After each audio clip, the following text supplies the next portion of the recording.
महोत्तरी के जलेश्वर नगरपालिका वड़ा नंबर 4 के विपन्न व्यक्ति सबके गर्मी शुरू होबय लगला बाद कम्बल वितरण कयल गेल कहैत स्थानीय वासी सब आलोचना कयने अछि। विपन्न सबके बीतल शनि दिन कम्बल वितरण कयल गेल काज के स्थानीय वासी सब आलोचना कयने अछि।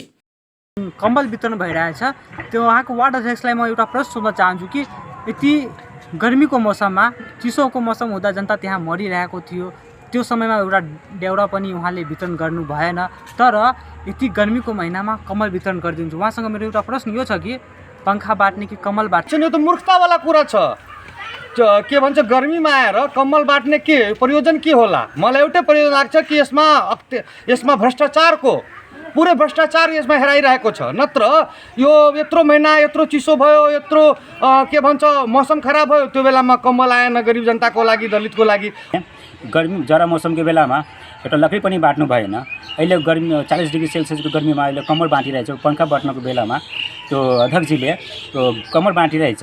यो त भ्रष्टाचार गर्ने विचारमा छ। यसमा यदि राम्ररी छानबिन समिति गठन गरेर यसलाई छानबिन गर्दाखेरि यो ठुलै भ्रष्टाचार यसमा समातिन्छ। एम्हर वड़ा अध्यक्ष हरिशचंद्र महतो एहि विषय में कोनो बात करऽ नहीं चाहलन। ओ अतः आओ ओकर बाद बात करब कहि कऽ प्रतिक्रिया द फोन काटने अछि।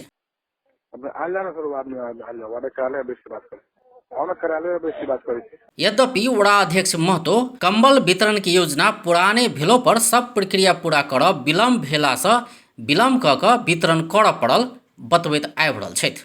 वड़ा के सुगा टोल स्थित विपन्न स्थानीय के कम्बल वितरण कयल गेल छल।